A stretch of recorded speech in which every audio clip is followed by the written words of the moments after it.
The Toronto Raptors fall short on the road in Phoenix, 114-106. Welcome to Raptors Tonight. I'm Randy Urban, joined by Paul Jones, Leo Rautins, and Jack Armstrong.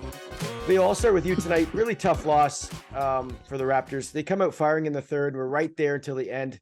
If we're going to nitpick, which is what you got to do on these shows, how did this game slip away? Well, it always comes down to execution, right? I thought Phoenix did a really good job down the stretch of the game. I mean, they got stops, they got offensive rebounds, they got buckets inside. They made the right plays, and the Raptors. It seemed like you look at some of the shots they took, at some of the decisions down the stretch, cost them a little bit. They shot a few air balls. So I mean, and quite frankly, if you look at both of these teams this season, there are two teams that have struggled to finish games when they're close. So, neither team has been stellar in that department. But tonight, definitely Phoenix did a better job executing. Jack, how did you see it? Well, to Leo's point, I think that was a big part of it down the stretch. And, you don't have OG Anunoby tonight. Well, they don't have Devin Booker, obviously. So your second unit becomes a bigger factor. And can you win some of those transitional minutes? And the start of the fourth quarter was a problem. Nick Nurse had to burn a timeout. You lost that 10-5. And, we could look to the two offensive rebounds that they gave up late that led to a Paul 3 and an Ayton putback. But just as important was the early part of the quarter, And so it's one of those situations right now. I look at the four games the Raptors have played on this trip, and overwhelmingly in the last few weeks, they've played pretty well. I mean, they're in games. They're competitive. Some of them they've won. It's just the little things and closing things out. And that was a problem tonight, definitely. And I tell you what, Bridges is a really, really good player. When you get a guy hurt like Devin Booker, who's a wonderful talent, I think you find out a little bit more. You go a little deeper into your roster, and you put more responsibility on Bridges now, and he's performed beautifully for them. So he was the best player in the building tonight. Mm-hmm. So Jonesy, let's elaborate a little more on that. What makes him so tough to stop? He was 12 of 19 from the floor. Felt like every time he rose up, it was going down. He's a classic case, Randy, of the kid that I always say, give me the kid who's a defensive player. You think of the team that he came into. This team went to the finals a couple of years ago, and he came into a team that had Chris Paul, Devin Booker, DeAndre Ayton. So where are you on the offensive pecking order? Like, Are you fourth, maybe? And I always say, give me that kid that's a defensive player that understands he is on the court to help in a major way at the defensive end. And I'll give you a complete player, because while playing that defense and keeping that defensive mindset, he will get in the gym and work on his offensive game to be more of a threat.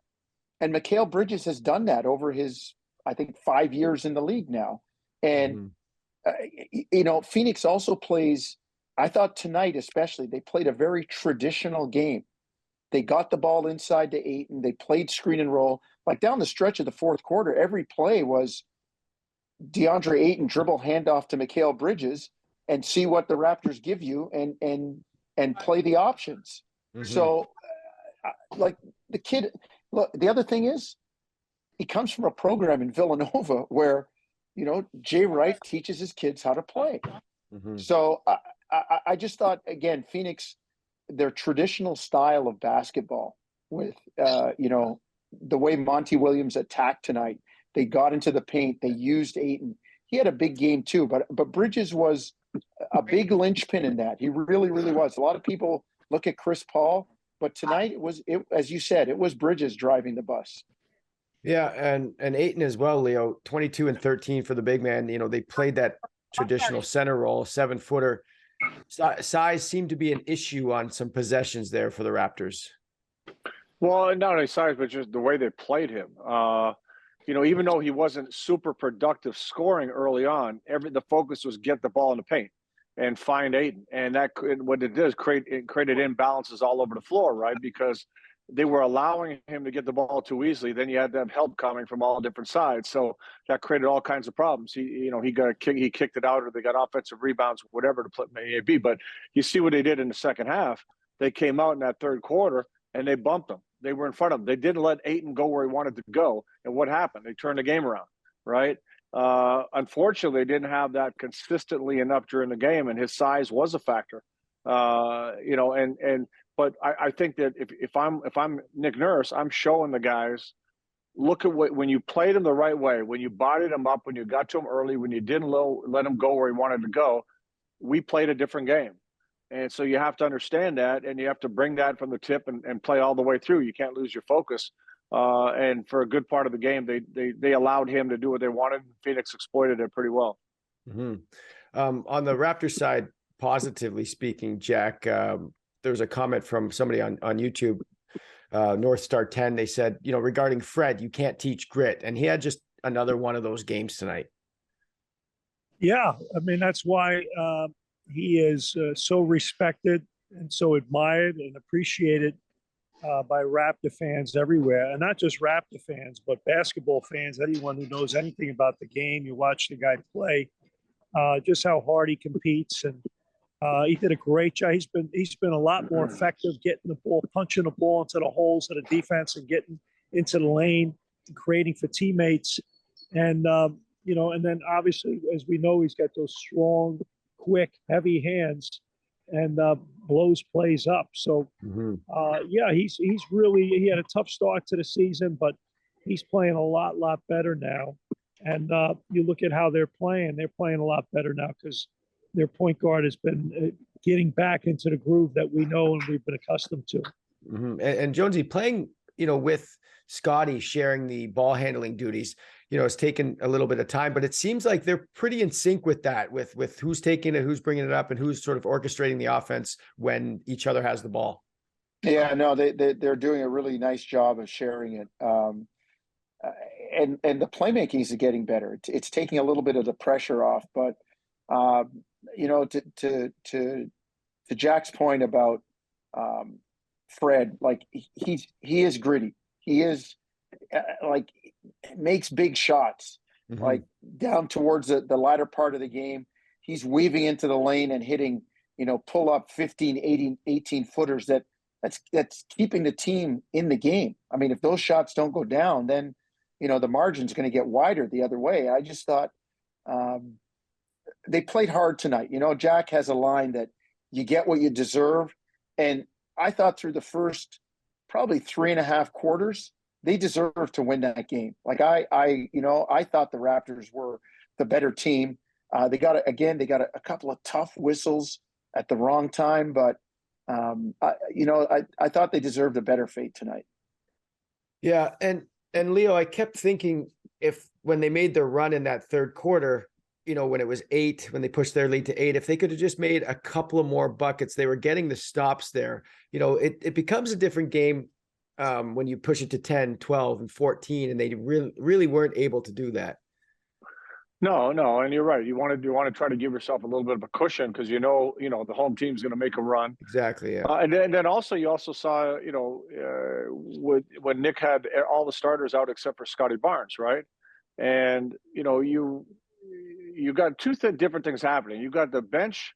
People talk about playing the bench more, and then you have a period where it's all bench and just one starter. It's tough to go from one to the other, right? Mm-hmm. And I think they definitely struggled in that situation. But when you look at you're 2-2 right now. You lost to the two best teams, Phoenix and Golden State. You lost to, and you gave yourself a shot, and you beat the teams. If you're going to pick 2 out of the 4, you should beat. You beat Sacramento and you beat Portland. So 2-2 at this stage is not that bad. Mm-hmm. Offensively, Jack, did you think Siakam looked a bit out of sync at times, or how did you see his play? Because I felt like he was working a little bit too hard for some of the things he was getting. I think the whole team was out of sync the first part of the game with all the turnovers. And then when he picked up the fouls, there was just a lot of frustration there. Yeah. Were there a few possessions where I think he tried to do a little too much? Yes. On the other hand, I think he looks around and says, well, we're short a guy like OG Anunoby. I got to do a little more. So I can understand some of it. Nonetheless, when you've been effective moving it and sharing it, good things happen. So yeah, I think he was fighting himself a little bit tonight, and but overwhelmingly he's had an excellent season for them, and you know, you're going to have nights like that, and definitely tonight was one of those nights. I would obviously, you know, you look around the roster, and the thing that's jumping out at me, you get another double tonight from Precious Achua.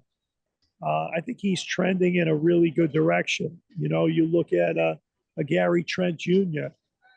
He continues to play at a really solid level and continues to improve. So, in spite of what happened tonight, Scotty Barnes had some bad turnovers early in the game, but he bounced back. You know, so right now you're just short people, and you can see it in the bench scoring.